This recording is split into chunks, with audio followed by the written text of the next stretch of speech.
السلام عليكم ورحمة الله تعالى وبركاته. نعم، ما قرأته في العنوان هو صحيح. تم نشر رسميا القانون المتعلق بعقود العمل في إيطاليا لسنة 2019، وقد تم ذلك الأمس فقط، والأمر عاجل جدا لأنهم قد وضعوا أجل قريب جدا لتقديم الطلبات، ولذلك أدعوكم للإعجال في تحضير مستلزمات هذه الطلبات وتنسيق مع رب العمل. ولكن قبل الدخول في التفاصيل أطلب منكم فضلا وليس أمرا أن تشتركوا في القناة تدعيما لنا وتحفيزا لنا على بذل جهد أكثر في إمدادكم بالمعلومات أولا بأول.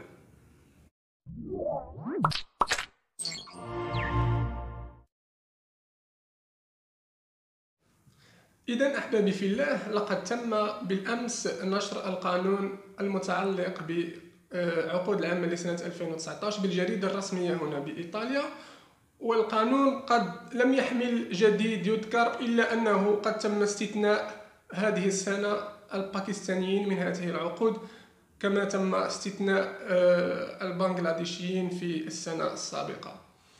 أما عن عدد العقود فهو كمثيله في السنة السابقة، 30,850 طلب، من بينهم 18,000 تخص العقود الموسمية. أما الباقي فهي تخص تغيير الإقامات وتخص العمل الحر أو ما يسمى هنا بإيطاليا لافورو أوتونوميو، وكذلك العمل مع رب العمل، أي العقود التي تتجاوز السنة وليست موسمية، والتي أو ما يسمى باللافورو سوبورديناتو. ما هو مهم بالنسبة لنا هو الأجل الذي حددته وزارة الداخلية للكليك داي أو يوم الضغط على الزر، لأن هذا اليوم مهم جدا وله دور كبير في تحديد من سيحصل على العقد ومن لن يحصل عليه. حيث أنه سأشرح لكم ماذا يحدث، حيث أنه يوم تقديم الطلبات على الساعة 9 صباحا يجب على رب العمل وليس أنت، لأنه الكثير من الفيديوهات والأخبار الخاطئة جدا توهم الناس بأنه يمكنك وضع الطلب بنفسك، ولكن هذا خطأ. يجب على رب العمل أن يكون جاهز أمام الكمبيوتر على الساعة 9 إلا ربع أو إلا 10 دقائق لكي يملأ الاستمارة بالمعلومات الخاصة به والخاصة بالعمل، وكذلك المعلومات التي تتعلق بك أنت، لكي يكون جاهزا عند الساعة 9. حيث أنه عند الساعة 9 صباحا هناك الآلاف المؤلفة في جميع الدول يقومون بالضغط على زر إرسال الاستمارة، ولذلك فإن هنا في إيطاليا يعملون بمبدأ الأول في الأول. لذلك فالطلبات 18,000 الأولى فهي التي تحتسب، ولكن هذا ليس بالخبر السيء، حيث أنه هذه الطلبات ليست كلها صحيحة، لأن هناك شروط كثيرة في المشغل تطلبها وزارة الداخلية، وكذلك هناك شروط عديدة بالنسبة للشخص الذي سيكون هو العامل المفترض، لأنه بعد دراسة الملفات توجد أخطاء كثيرة ولا تقبل الآلاف من الملفات. ولذلك فأنت إذا ضغطت ووجدت أن ملفك أخذ رقم أكثر من 18,000 فلا تحزن، لأنك قد وضعت في لائحة الانتظار، وهذه اللائحة هي التي سيأخذ منها الملفات بعد النظر في الملفات 18,000 الأولى. أنا أتكلم عن عقود العمل الموسمية. 18,000 هي تخص عقود العمل الموسمية، وهي التي حدد لها التاريخ الأول، وهو بالضبط يوم 16 أبريل 2019 على الساعة 9 صباحا. فيجب عليك أخي أختي، إن كنت قد نسقت مع رب العمل، أن تخبره أنه على الساعة 9 صباحا بالضبط عليه أن يضغط على زر إرسال طلب عقد العمل في الموقع الخاص بوزارة الداخلية.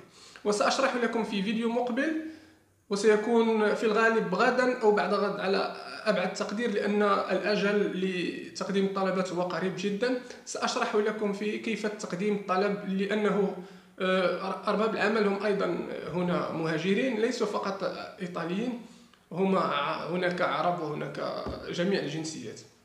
سأشرح لكم بالتفصيل كيفية تقديم الطلب على الموقع، وكذلك جميع المعلومات التي تتعلق بهذا القانون الذي أنزل في الجريدة الرسمية، حيث أن هناك أعداد محددة لكل دولة. فمثلا المغرب، سأقول أرقام هي ليست صحيحة، فقط افتراضية. المغرب 1400، الجزائر 1300، تونس، يعني هناك أرقام. سأضع لكم كل هذه الجزئيات وهذه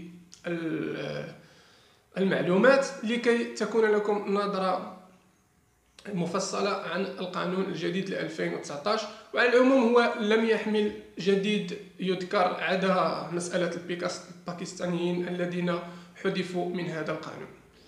إذن إخواني أخواتي، أؤكد مرة أخرى، يوم 16 أبريل هو موعد تقديم طلبات العقود الموسمية على الساعة 9 صباحا. أؤكد، لأن الربع ساعة الأولى أو ال10 دقائق الأولى هي مهمة جدا.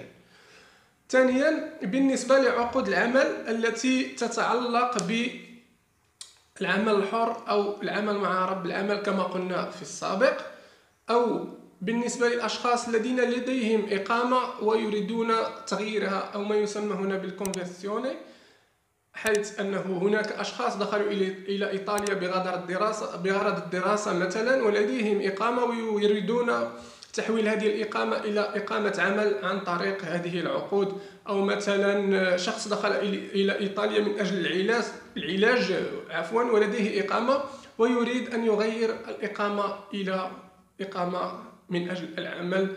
هناك أمثلة عديدة، فهم يستفيدون من هذا القانون.